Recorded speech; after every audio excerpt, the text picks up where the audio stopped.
And now we start with the second keynote speaker, Professor Andrew Marton, who is a professor in the Department of Pacific and Asian Studies and Director of Center for Asia Pacific Initiative at the University of Victoria in Canada. He is specialized in the contemporary Chinese studies.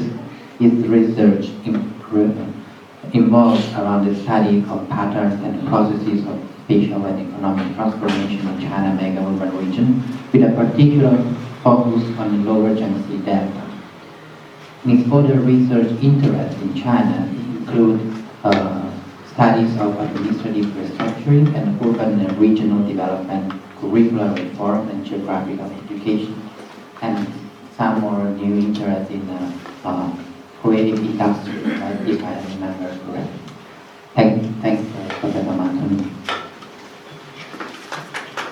I won't use the microphone. I hope you don't mind, I won't use the microphone, and I may move around a little bit. Viola's going to get annoyed with me because I'm probably going to move over here as well, and I'll be out of the picture a little bit. Never mind. Well, a very warm thank you to the organizers, Andrea, Adele, and others at Hong Kong University for inviting me to come and speak to you. I'm very grateful to be here. It's an unusual opportunity, for me at least, to speak to an audience and to hear from an audience who's not always just focused on Asia or on China. And so I'm looking forward very much to sharing with you some very preliminary ideas based on my own research in the Lower Yangzi Delta region of China, pivoting here on Shanghai. And I'm going to take you on a little bit of a kind of historical journey. I will have some images and ideas from my early work, more than 25 years ago now in this region, up until yesterday. I was out in the field yesterday, and so I have some images and some thoughts as well. And I will try, in fact, I'm being explicitly direct about using some of the terminology from the position paper that was prepared, and what a great position paper that was, to have a very detailed sort of overview of the key questions and ideas that frame what it is that we've been asked to talk about. So I'm very much inflecting what I'm going to say about the Lower Yangzi Delta around some of the ideas that are in that position paper, quite explicitly, shamelessly indeed, in a way that I hope will be relevant to stimulate some conversations about the kinds of questions, the kinds of concepts and ideas that might be worth investigating further in a comparative context between Asia and Europe. So it's a very simple outline. The three main sections. I will look specifically at mega-urban development in the Lower Yangzi Delta, again from initially a bit of a historical perspective, some of my earlier work, but again trying to link it to some of the key questions that I think are relevant for a comparative project. And part of what I want to do is engage with this idea and building on some of what we've already heard, indeed, from Adele earlier about, you know, what kind of concepts and ideas can we touch on, can we borrow from to help think about these points of comparison. And again, I'm going to be explicit about using terms from the position paper, hybridity, porosity, and this idea of eco-urbanisation. These are terms that are not ones that I use in my own work, but I will try to link some of my own research and my own findings to what I think are maybe some of the elements of these ideas. And I'll conclude at the end with some, again, preliminary thoughts about points of comparison, or things to consider around points of comparison. Now, I'm told that I can take my full time for the presentation, but we're going to extend into the lunch hour a little bit. I'm cognizant I may be the only thing standing between you and the food that will arrive in a few minutes, so maybe we'll continue with the questions afterwards a little bit outside. Okay, so the region that I'm looking at, East China, of course, this area, this map is a magnification of the Shanghai municipal region and Jiangsu province, and for the purposes of my earlier research and still in the thinking now, the way it's a methodological, an arbitrary methodological decision to define the Lower Yangzi Delta as including the counties around this part of the Yangtze River in southern Jiangsu province. Of course, some definitions expand to include Hangzhou and Ningbo in Zhejiang province as well. Geographically, not explicitly part of the delta, but for the point of perspective of mega-urban region, almost certainly it is. So this is the area that we'll be looking at. Specifically today, we'll be looking at some case study work from Kunshan, an area where I've done a lot of work over almost 30 years now. And also yesterday I was on the border between Suzhou and Wuxi, a field site that I visited quite a few times. Very, very interesting changes taking place out there as we speak that I think are maybe points of reference that would be relevant for a comparative project as well. So I'll share with you some thoughts from that space as well. So in the early kind of, let's call it the peak period of mega-urban development and change in the Lower Yangzi Delta, in the late 1990s, particular key outcomes were very apparent. There's lots of data that we can look at, but so that area, as I've defined it here, the data that I'm looking at refers specifically to this entire area, including the large cities. Okay, Shanghai, Suzhou, Wuxi, Changzhou, Changshu, and Nanjing, the capital of the province. Oops.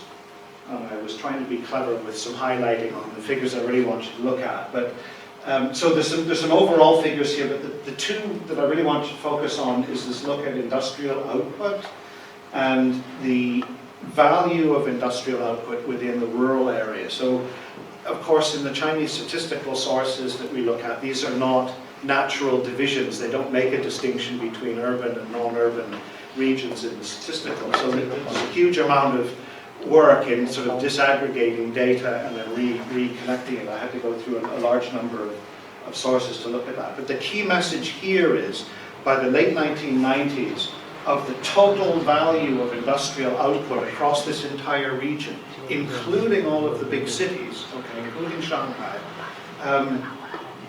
over half is coming from non-urban areas. So there's a strong sense, the key message here is that there's a lot of stuff going on outside the big cities. And this is a well-documented, well-written about, myself and others have written extensively about this. But that's a kind of key, and there's a whole bunch of other dimensions to this as well. And I don't know that much about the European context, but from what I've heard and the very limited reading, I have a sense this is similar to that part of northern Italy where there was industrial activity taking place outside of the conventional urban settings. That's a speculative statement from my perspective because I don't actually know that. So we'll just work through that piece. I just want to give you a bit of a grounded sense about what this actually looked like in the period through the 90s and into the early 2000s. Of course, this township and village enterprises, Terry mentioned these and Chris mentioned as well in his opening remarks earlier this morning about the growth of the township and village enterprise phenomenon. Some of that's what I'll show you now, but I want to kind of emphasize the shift that's taken place towards the kind of internationalization of the township and village enterprise model. And of course, its key feature was in areas that were predominantly previously agricultural areas, becoming industrial spaces and adopting or adapting to particular urban-like features. So, this was a common scene. You'd be cycling through the countryside or taking taxi, and you're amongst the rural agricultural settings, and then a factory pops up, and it literally pops up. So look at the vegetation, okay, there. Weeks, and a factory is popping up in the countryside. In this case, it's actually a Louisiana-based pulp and paper factory with some printing and other activities. So the rapidity of change that was taking place at that time, and indeed still continuing in this area, is really quite remarkable.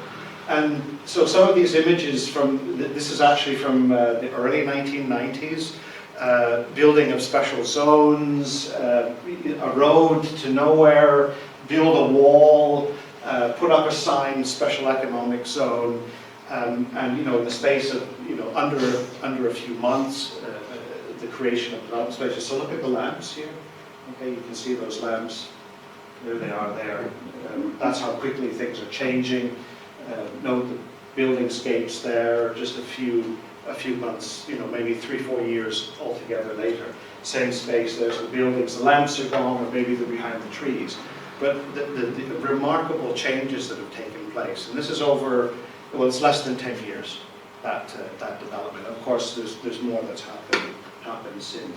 So, and these are areas that were previously largely agricultural. The other key element around the wider landscape, some of you will recognize in the center of Kunshan, the classic lineal villages organized along canals, the waterways, structures, big areas of agricultural space at this time, largely family-based, household-based. Household responsibility system is only about 10, 15 years old, very much driven at the local level, but even at the beginning of the early transformation, very, very densely populated areas, so well over 1,000 people per square kilometer. And that's countryside. Okay, this is the typical sort of Lower Yangzi Delta countryside area as it was on the sort of early stages of opening up and reform in China. Classic village scenes, spectacular places. What a fantastic part of China to spend time doing field work. Same scene, literally less than a couple of years later. You can see the water tower. The village is just kind of in the background. Some of the fields remain. We're on the outer edges of the former town centre of Kunshan. You can see the massive development, a lot of residential housing and some factory development. But of course, that's undergone quite a significant change in the last few years as well. And I'll say a little bit more about that. So I want to talk about, how do we conceptualize this? What have I said about this? Touching on the work of others. Terry, of course, is my mentor and my teacher and protagonist in the conversations around this. So a lot of this is inflected by the language and methodological approach of somebody that sitting here this morning, hanging on every word, as I was 25 years ago, as your student at UBC. So we've spoken a little bit about this idea of mega-urbanization and processes around that. At its core, and Terry spoke a little bit about this at a sort of broad level across Asia, there's this transactional revolution that's taken many different forms in this area, and particularly in the Lower Yangzi Delta, the social and economic changes, and part of my early thinking on this was around how this is intensely localized. And I think we heard a little bit from Terry this morning, a kind of plea for the local. How do we, or context, right?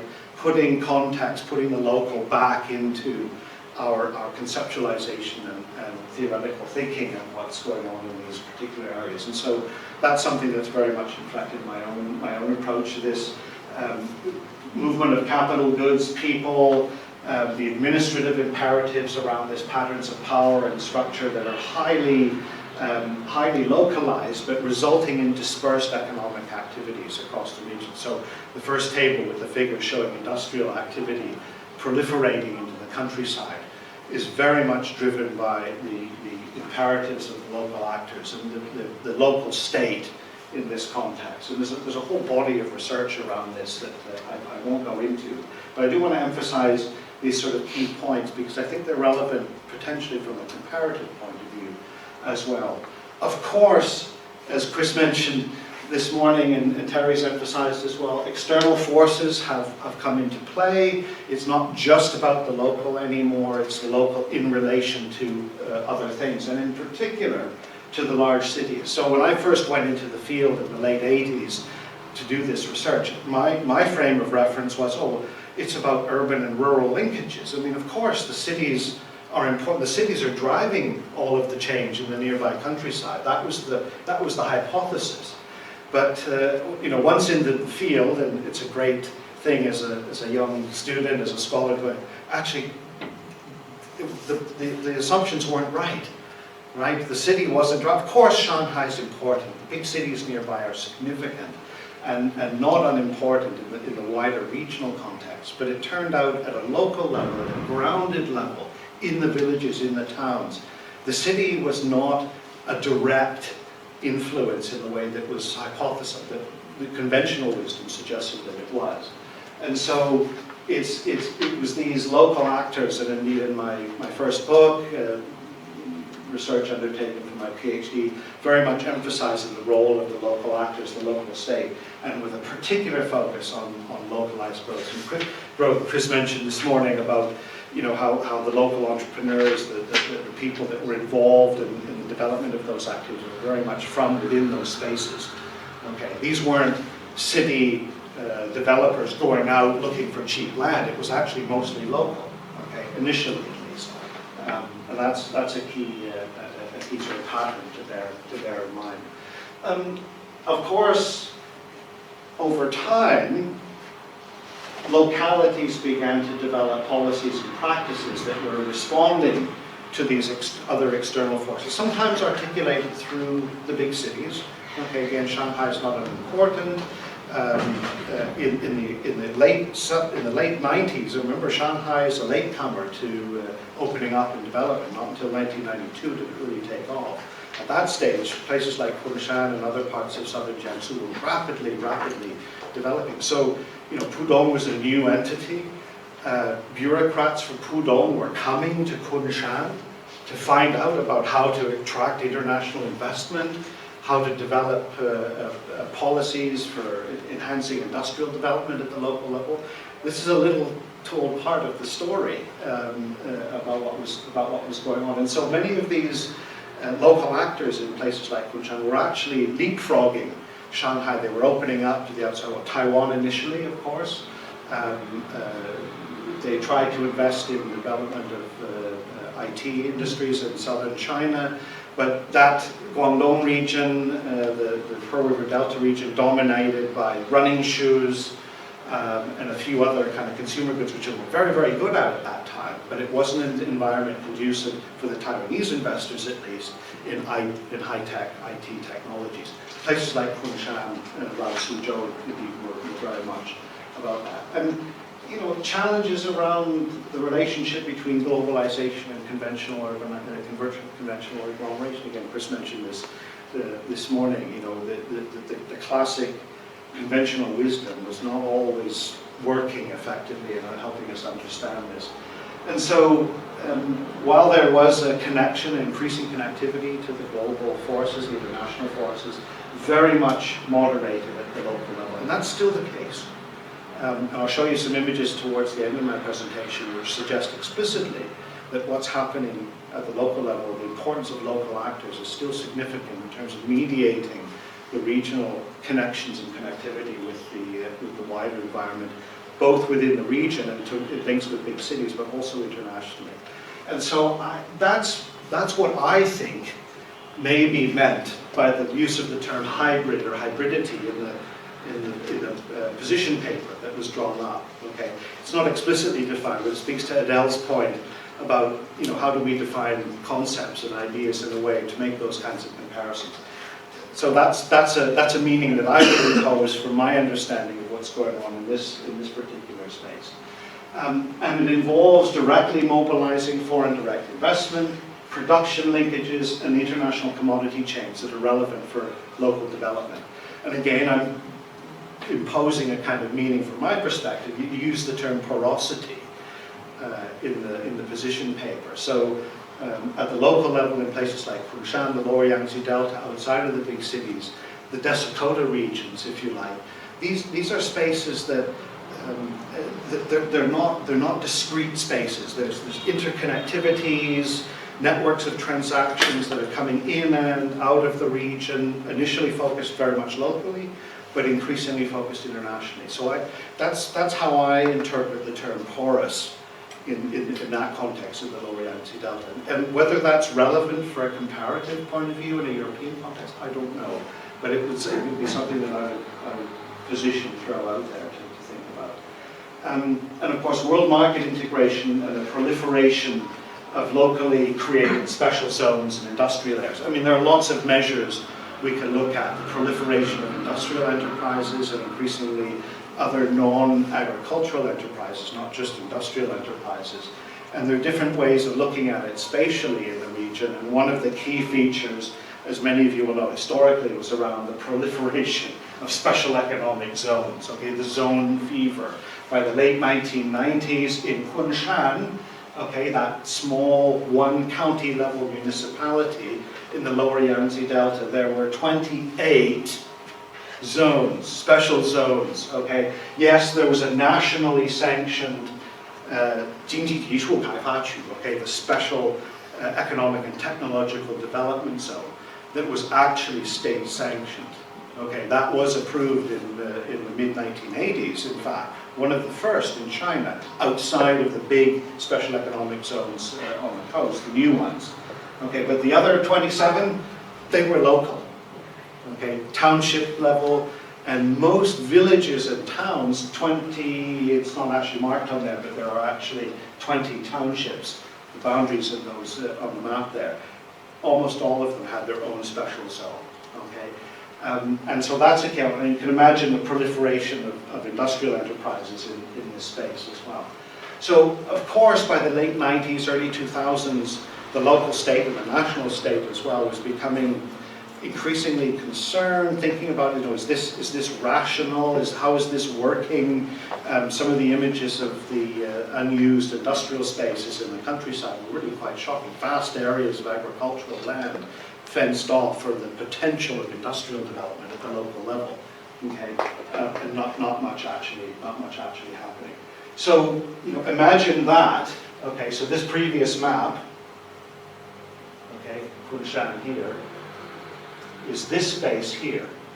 So imagine that multiplied, basically the same across the delta, all right, and across most of East China, in fact, okay, certainly into Zhejiang province, all the way down to Wenzhou at least, and certainly southern Jiangsu and other parts of East coastal China.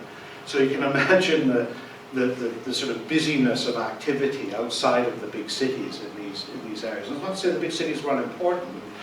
Terry was engaging with that conversation after the session this morning about, you're sort of against the cities or the hegemonic view. Well, no, those are still significant and important, but there's a lot of other stuff going on as well. I think we have to complement what we're looking at in that way. So, I mean, there were particular responses at the local level across the region in order to deal with this kind of challenge and a conceptual framework for understanding it. So in Kunshan by 2010, so I'm bringing you a bit more up to date, part of the response, okay, was around a shift in administrative divisions. Okay, how do we manage the space? This is a key question that I think is emerging. And again, I think fourth point that Adele raised this morning about, how do we use these conceptualizations to help us grapple with the management and policy dimensions of these wider regions, these desiccated regions. So in Kunshan, the 20 townships were just at a stroke of a pen reduced to 10. Of course, the towns are still there. The villages are still there, mostly. As we'll see in a few minutes, some of them, quite a few of them aren't there anymore, okay? But administratively, the changes were there, but the towns still exist. Okay, so there's a kind of adjustment of power relations there. The 466 villages that are in this area reduced to 184 administrative villages. Okay, of course there are other natural villages within the administrative village.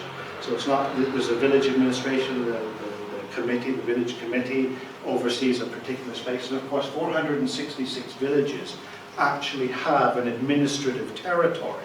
There's a boundary of each of these villages within which there is local influence. Okay? Other areas are reconstituted as so-called social areas. One of the key changes in this area at the local level was a kind of shift towards a more urban-like sort of social political framework for managing and understanding what was taking place at the local level. So village and town committees were actually changed, again, stroke of a pen. All right, these were policies that were just implemented. At the time, working with scholars at East China Normal University who were consulting on this, very, very interesting, because a lot of this was actually secret at the time. They didn't want this revealed to the local governments, that all of a sudden, an entire bureaucracy disappears or is merged into something else. Really quite a remarkable process.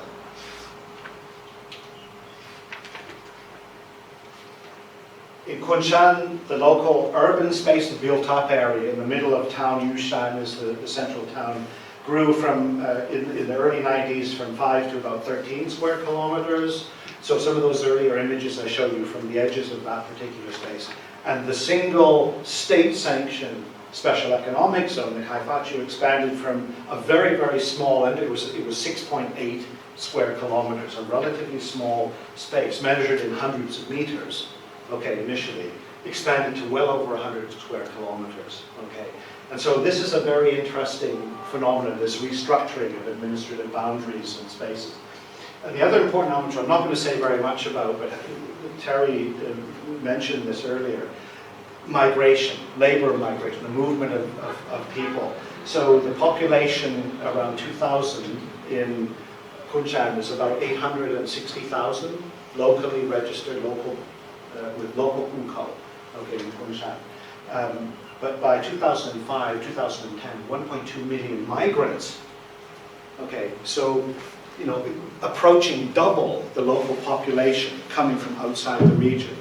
Of course, we think about migration into the big cities as significant. Shanghai, well, it is sort of reported now in the official statistics. I mean, officially, what is it, about 22 million is the resident population, and there might be 3 or 5 million more that are in the city as migrants. Well, that's significant and important.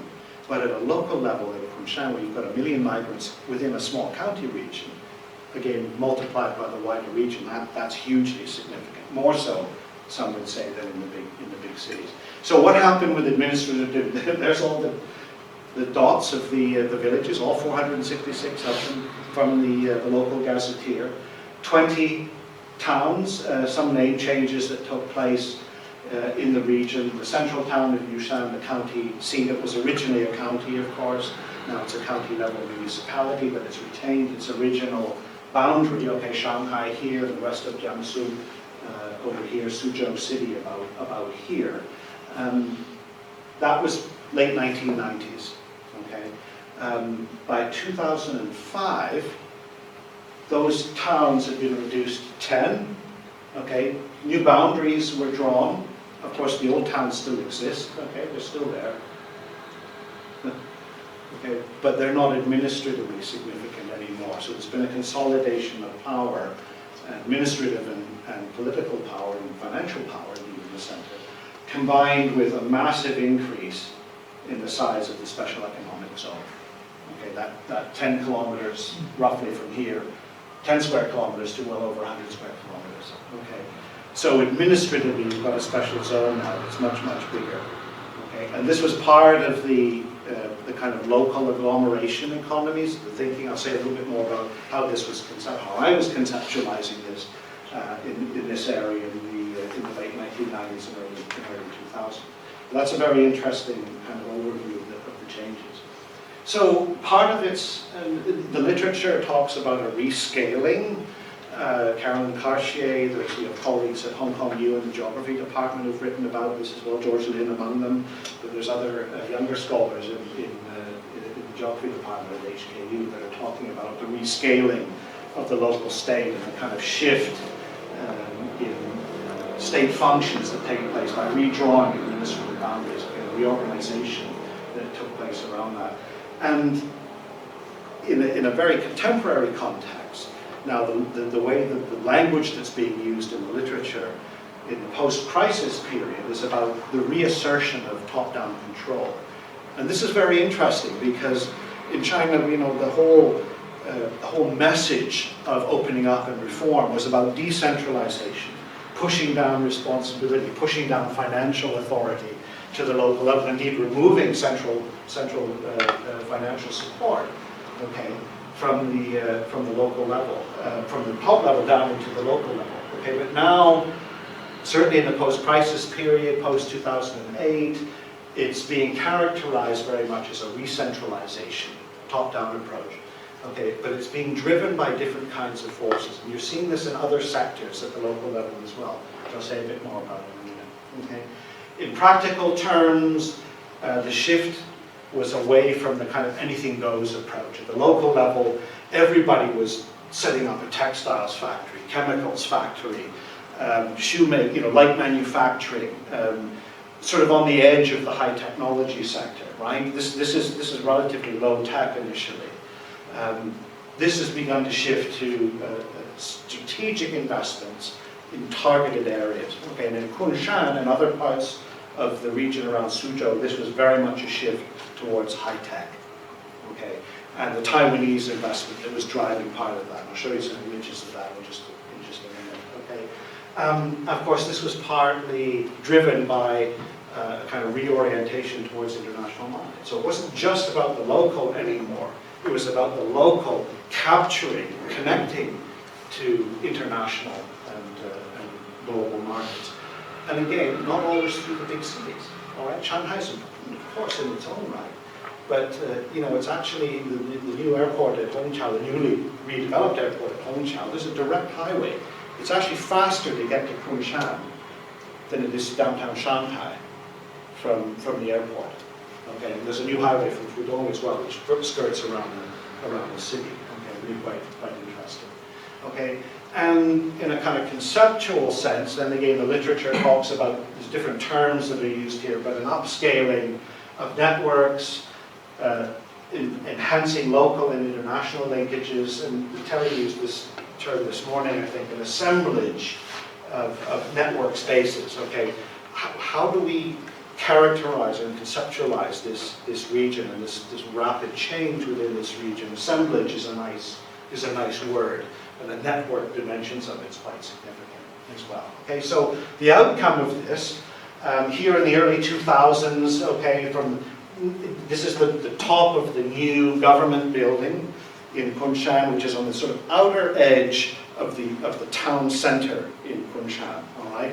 So you're on the edge of what you might call the original urban built-up space in the center of Kunshan, looking out actually back towards Shanghai across the special economic zone. Okay, so by the early 2000s, all right, the still lingering village clusters, okay, in these spaces, agriculture as well, okay, but then you started to see this, okay, and these aren't the local sort of low technology factories. These are, they call them foundries, right?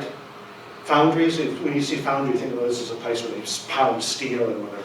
These are wafer fabrication foundries. These are billion-dollar investments, okay, producing, they measure them in nanometers now. It's not even micrometers, it's nanometers producing chips for guess what, okay? And by 2005, same space, that village now, it's not a village, there's no village committee anymore, it's actually a suburban neighborhood. Okay, the shichu, the social area that's been created. The wafer fabrication plants are still there and sort of filling in of that space. And this isn't urban expansion from Shanghai or big cities. This is an in situ urbanization within Kunshan. 1.2 million migrants have to live somewhere, okay? And the international investors are, building these factories. So by 2007, 1/3 of the entire planet's production of laptop computers were made within a 5-kilometer radius of this picture.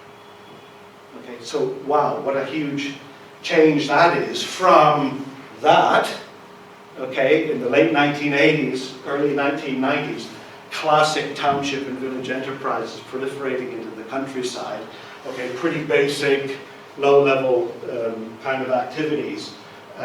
Village factories, this is the Tongxin village Dianduchang,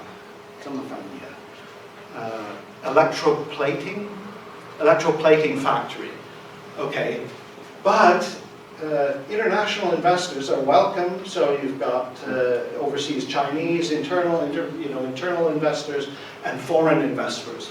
Of course, we're Pangyomen, friends, coming in to invest. So a little village like this in the countryside with a sort of international connection. This precedes, of course, the big kind of international connections that came later. But that's a village level factory that was plating stick shifts for Toyota pickup trucks that were manufactured in the United States, right? In the countryside, all right? So really quite an amazing sort of cultural setting. I think, Chris, you mentioned this, didn't you, about this kind of notion of, you know, local opportunity and the chance to sort of take advantage of that. Okay, so that's quite a shift towards producing, you know, 1/3 of performance laptop computers and chips for mobile phones. Okay, so how do we sort of nuance our understanding, our conceptualization? Okay for time? I'll just carry on, right? There's been a kind of, in my own thinking as well, based on what Terry McGee and others have done, thinking about the extended metropolitan region. And here I want to introduce this term, rural agglomeration. And this actually comes from the Chinese, and as others I think have echoed already, and Adele, you mentioned this as well in your opening remarks. How do we capture local understandings of what's going on in this space? So, I mean, it was tough going for me, but Terry said when I arrived at UBC, go away and, you know, enhance your Chinese, because I want you looking at the local literature. All right, and that's one of the big takeaways, I think, from this, and potentially relevant for a comparative project. How do we capture local knowledge? So some of it's about the scholarship at the local level, but these are terms also that are used by the people I was interviewing at the local level. 农村聚落. Okay, my translation is rural agglomeration. It comes from a longer title, 江南农村聚落与城市化. All right, so the urbanization and rural agglomeration in southern Jiangsu. Okay, very much in that context. Okay, it's not a term that's used very much, but you know, I'd like to suggest that it may be one of the concepts, one of the ways we can think about some of what's going on in this area. So rural agglomeration was my translation of this. And you know, in earlier work, I model's not the right word, a conceptual framework. If you use the word model, economists will say, how are you going to test it? Where are you going to put the numbers in and turn the crank and then something comes out? So I moved away, didn't call it a model. I had an economist on my committee, but he was an institutional economist, as he pointed out, the good kind of economist. So I call it a conceptual framework, and I won't go into a lot of the details here, but I'm trying to just position some of the key kind of forces at work at the local level, initially around the agricultural economy, diversification, commercialization that came with the production responsibility system, reforms and opening up in a sort of local context. All of this sitting within what I'm calling, and others have called, the transactional environment, the busyness of interactions and exchanges, okay, and balanced or integrating into the space the location of sort of industrial enterprises, basically. And there's a whole bunch of forces at work here. Some of them are conventional, external forces. This is about cities and agglomeration and impact on those areas, okay? And at the core was this sense of institute. The picture's going to expand, so take your picture after I fill in all the gaps, okay? And, you know, in various sources I talk about the various elements and components. I won't go into all of the details, because there's a whole bunch of things going on in these spaces, okay? There's labor, accumulated township and village enterprises, transactional networks, issues of ownership. I think I've got transportation on there somewhere. Okay, we're going to hear later about transportation as part of this as well. And then all of the sort of activities around industrial location, what I badged here, the geography of enterprise, okay? But the key point here, all of this stuff connects together and interacts and whatever. People say, the economists, this is really complicated. Well, yeah, it is complicated. My key message here, though, is that what are characterized as the kind of conventional forces, external forces of agglomeration, global forces, external links, cities, are very much mediated by the local administrative and institutional parameters and forces at the local level. So I boldened these kind of dashes to show how those spaces, those connections, there's intervention in those spaces. So it's not purely market-driven anymore. There's still power in the local state to influence the way in which investment works. Okay, the way in which local factories, local entrepreneurs are forced to use local ports, for example, because that's an administrative decree, things like that. Okay. Increasingly, of course, those forces are being challenged by external and international forces. But I think as a way of thinking about this space, that may be, you know, one starting point. What would be very interesting to know is how relevant some of this thinking might be for some of the European contexts that this has. I also want to make a plea for other Chinese concepts. And I'm going back a bit in history. Some of you who are old enough like me to remember this literature will remember this term, Chengxiang yitihua, right, in Chinese. It's not very much discussed, probably before you were born, Viola, but it was certainly something I was looking at the time. And in my sort of understanding of the way this term was used in the Chinese literature at that time, it was talking about a kind of, or this integration between the city and the countryside. Okay, the city was always first in this term, but I've shifted around. Let's call it rural, urban, and I'm imposing this idea of symbiosis. It was not just about integration, but it was about a way of having different forces, different complementarities over the same space. Very much driven around a transformation of the countryside through opening up and linking of smaller cities and towns and indeed villages with the surrounding regions. Of course, that might be expanded today to think, well, how does that concept, is that concept relevant for understanding the international dimensions that are underway as well? Okay. And again, I'm shameless. Oops. What happened there? I jumped straight to the end for some reason. Let me go back.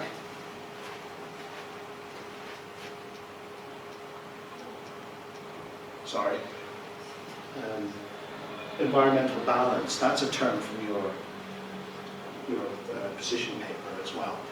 Okay. So is there something in the way of thinking about these extended urban spaces that help us to grapple with the idea of sustainability, the ecological dimensions, as well? You can look at it from a physical infrastructure point of view. You know, these are still important agricultural producer regions, remember, okay? As you see in a minute, I'm going to make a plea on the agricultural side as well, okay? And the other term, and indeed the next slide, reveals this, that there's also currently underway a really quite remarkable transformation and restructuring within the agricultural economy at the local level. And again, the Chinese term Tiaozheng, you know, I'm not sure how relevant it is in the contemporary context, but you know, certainly in the early 2000s, as these other kind of forces of agglomeration around the agricultural sector, driven by food security challenges, shifting patterns of food distribution. Okay, I was in a small town yesterday where, you know, you were buying fresh fruit from southern China, you know, in a remarkably, you know, remote sort of location. So there's real changes in food distribution and how that's working, and indeed the demand for high quality exports as well, and how that's impacting commercial agricultural production in the countryside, and the spatial structure of agricultural production and the shift that's taking place within a diffuse urban landscape. And again, I'm shamelessly using the terminology that's in your position paper within the Lower Yangzi Delta. And so, you know, this Tiaozheng restructuring, readjustment is the literal translation, I think. And again, so, you know, does this speak to the idea of eco-urbanization? Is there a way of thinking about the persistence and shift that's taking place in the agricultural production sector within these diffuse urban regions? And let's not forget, I mean, these areas on a per unit area yield basis, they're still among the most productive in the world. 8,000 kilograms of rice per hectare. You know, this is classic, very, very productive agricultural region, and that's still in value terms relatively insignificant. Okay, you've got $1 billion wafer fabrication plant next door, so you know value terms aren't important anymore. But in terms of raw food production, still incredibly significant in these areas. And so, images from yesterday out on the border between Wuxi and Suzhou. So I think I've done my 25-year transition. You know, part of that restructuring is resulting in a massive agglomeration of agricultural land. Villages are being torn down. Yes, some of it's for residential and classic, if you like, urban built-up environment development, but a lot of it's also about, this is the Shanghai Nongmin Xinchun, so, well, there's a little translation, they're calling it a farmer's town, okay? This is a place where villagers can live. Okay? We're going to move you into this kind of setting. We're going to take your land, it's being bulldozed, okay, your house gone, okay? And here's just one example of how the agglomeration of agricultural land is linked to international forces at the local level. So yeah, there's the classic, what you might call urban built environment. This is on the edge of this part of Hojai town. A lot of the villagers were relocated into these places. Nutrilite, it's a common brand, I think. Pharmaceuticals, cleansing products, that kind of, okay, and it's Amway. Okay, the big, what do you call it, the sales, there's a term for it, Avon is the same. Relationship, that's it. And so vast areas of village areas, and there's what's left, the rubble of the village houses, bulldozed aside for agriculture, okay, and other jobs. And so, well, okay, this kind of doesn't fit. And these are significant areas of land, it's incredibly productive. So you're seeing a kind of a re-agglomeration. There's a dichotomy, or an irony here, that what's actually happening in these landscapes now is in spatial terms, it's almost exactly the same under collectivization in the late 1950s, right? Which of course, that was a political exercise, right? Driven by the philosophy of the communist state, right? Now it's happening for other reasons, but the outcome in some ways, spatially, is the same. Andrew, just quickly, do the former owners or former workers of this land, do they keep a cooperative system? Do they share profits? How do they do that? In some cases where local township or village collectives have anticipated the changes that are coming, they will actually re-collectivize land and they'll commercialize agriculture. And in a way it kind of protects them at the local level.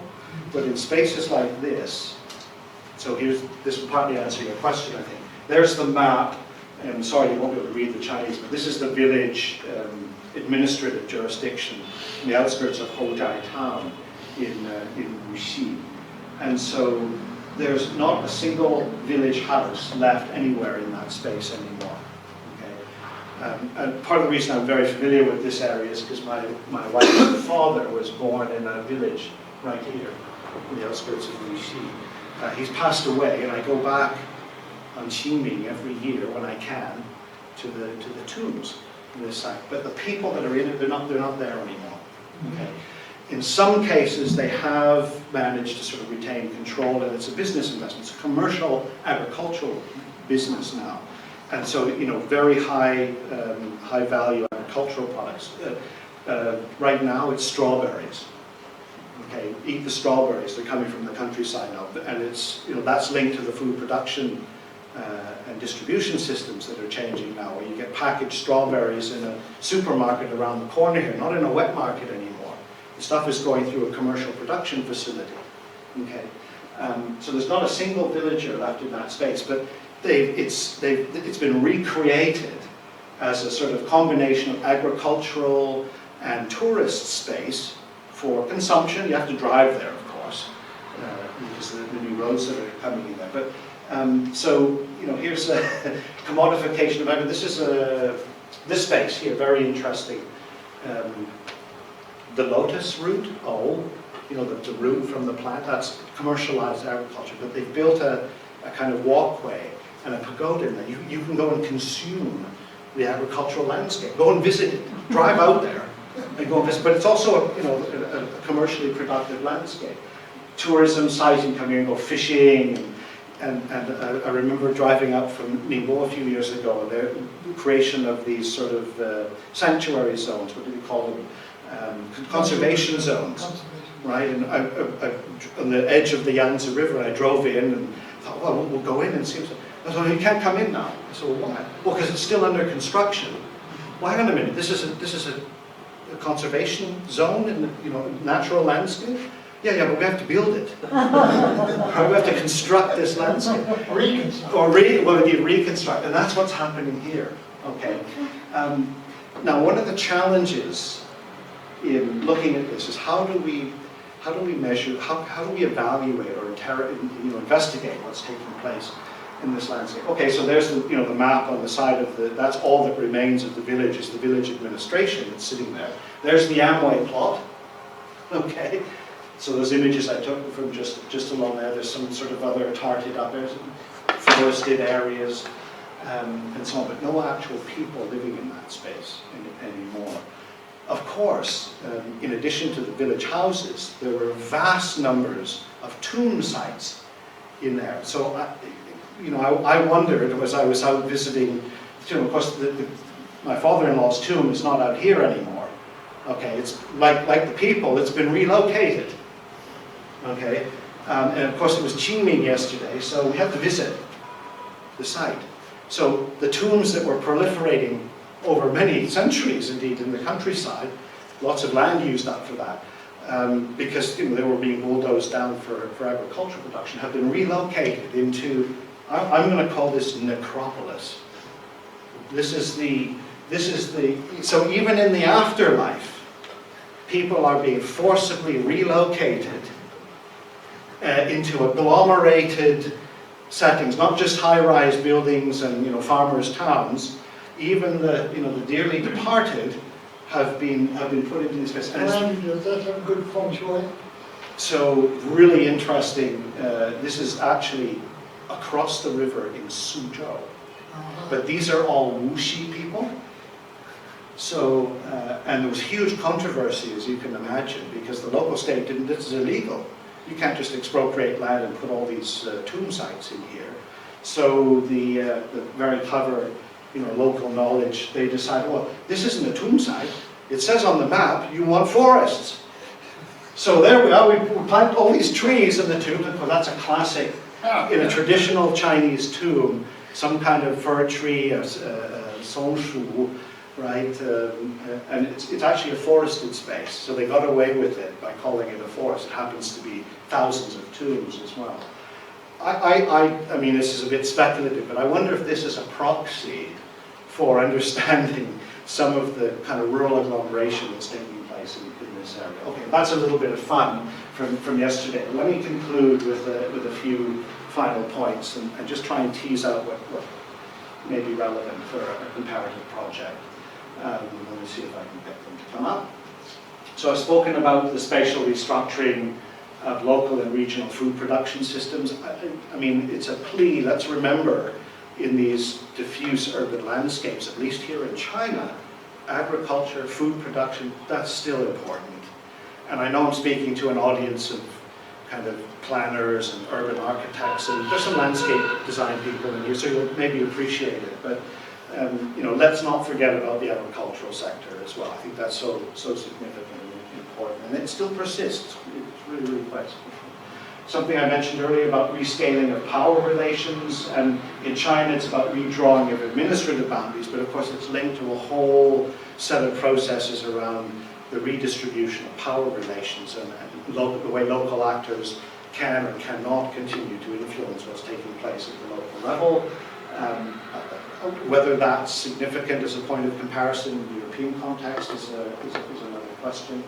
And the way in which we conceptualize, I had the benefit of reading Terry's paper, and one of the things that's explicit in there, and it's mentioned this morning, is about bringing locality, bringing context back into our understanding of regional urban systems.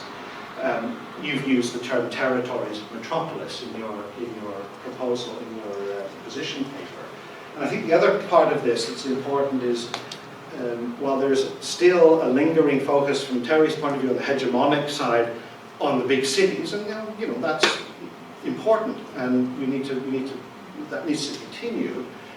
But understanding of urban regions is not just about understanding what's going on in the big cities. It's in all of these areas around and between, and in some cases across Asia, there are still settings where there are no big mega cities. They're not attracting a lot of attention, but there are parts of southwest India, for example, where Kerala state, where you've got this kind of phenomenon, very densely populated, productive regions, but there's no primate city in the same way that there is in other parts. So, the cities aren't always essential for these spaces.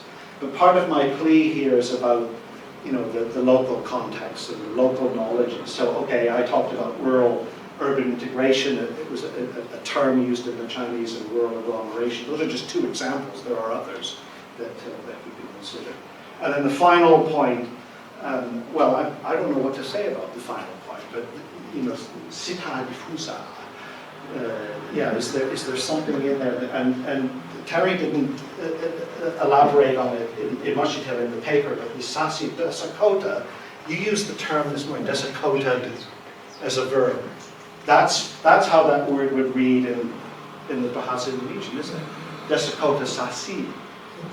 The processes, the verb to desakota in that area, in an Asian context.